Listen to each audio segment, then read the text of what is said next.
This video is a little different to usual because it's a little bit serious, but it might just save a life. I want to teach you some vocabulary and phrases that you might need to use if you're ever in an emergency situation here in Portugal. This was actually inspired by a viewer who wrote in who had been in a similar situation, and luckily they knew how to react. But for those of you who wouldn't know what to do or say, today's video is for you. I'm Liz and this is Talk the Streets, where you can learn practical Portuguese in plain English. So if you've already hit the like and the subscribe button, let's get started. So let's get started with some key phrases that you might need if you see an emergency situation unfolding. The most important one in order to actually get attention from other people is the word socorro.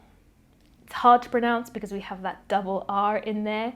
This can be a ch or a r, depending on which sound is easier for you to make, but this is a really important one to practice. The next one would be to tell people to call the emergency services. Now, in Portugal, the emergency services are 112, but they say it like 112.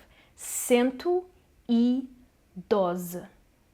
Make sure you can say it correctly. So to tell somebody that they need to call this number, liga para o 112. Some more helpful questions you could ask. Como posso ajudar? How can I help? Há algum médico aqui? Is there a doctor here? Now, if you want to shout for them to call a particular service, you could say one of the following. Chama a polícia. Chama o INEM. This is the emergency medical service.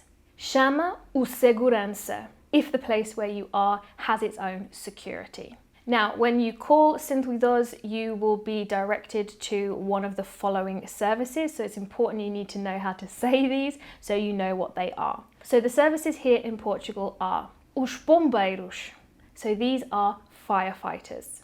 They can also respond to a variety of situations, not just fires like they would in the UK, so it might be something like a flood or something that you're not sure about that they need to assist with. The police is called the PSP, which stands for Polícia de Segurança Pública. So these are the guys that are going to come if you have seen something illegal happening, some kind of crime being committed. We also have the military police, which is called the GNR.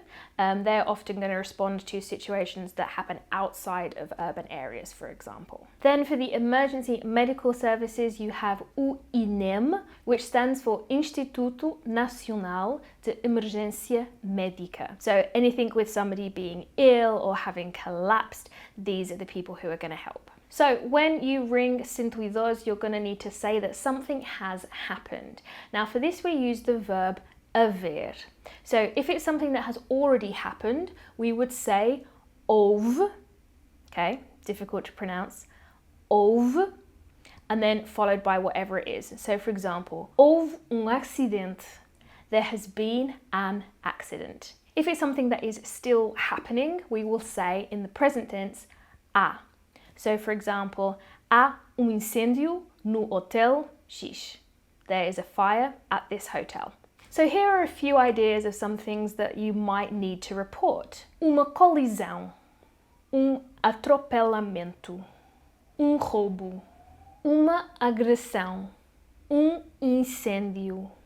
Don't forget the bilingual dictionary that I recommend you have in your pocket is called Lingui. It would be so helpful for looking up one of these words if you didn't know what they were in terms of how to report it. So if you are the one that is actually calling the emergency number, there are a few steps that they're going to ask you to go through. So let's break those down so you know what they're asking. The first is going to be o tipo de situação, the type of situation. So that's what we just covered in terms of explaining exactly what's happened. The next would be the número de telefone do qual está a ligar.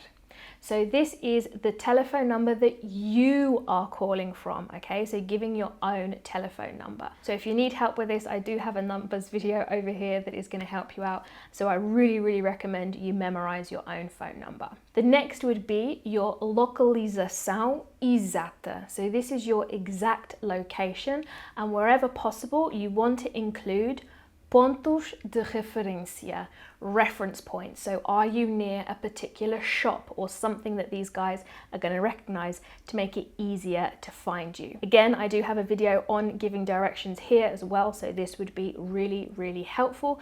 But the most important thing, as I say, is to look for the road name of where you are or a really obvious building that you can point to. The next thing you will be asked is to describe who it is that needs help. O número, sexo e idade aparente das pessoas. So how many people are there, what's their gender, and what age do they look like they might be.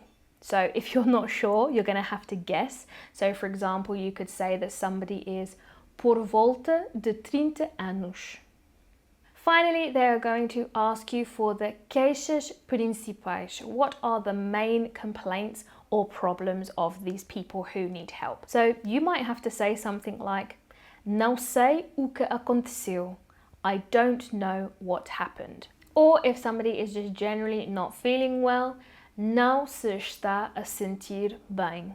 It would be a really useful exercise to go over to Lingui and create a vocabulary list for situations like this, especially if somebody in your family has a particular illness or if you know that you're allergic to something in particular. Just really prepare yourself for this type of situation is really, really going to be helpful. Of course, if you really are unable to communicate and you feel like you need more help, you could always tell them that you need an English translator. Preciso de tradutor inglês.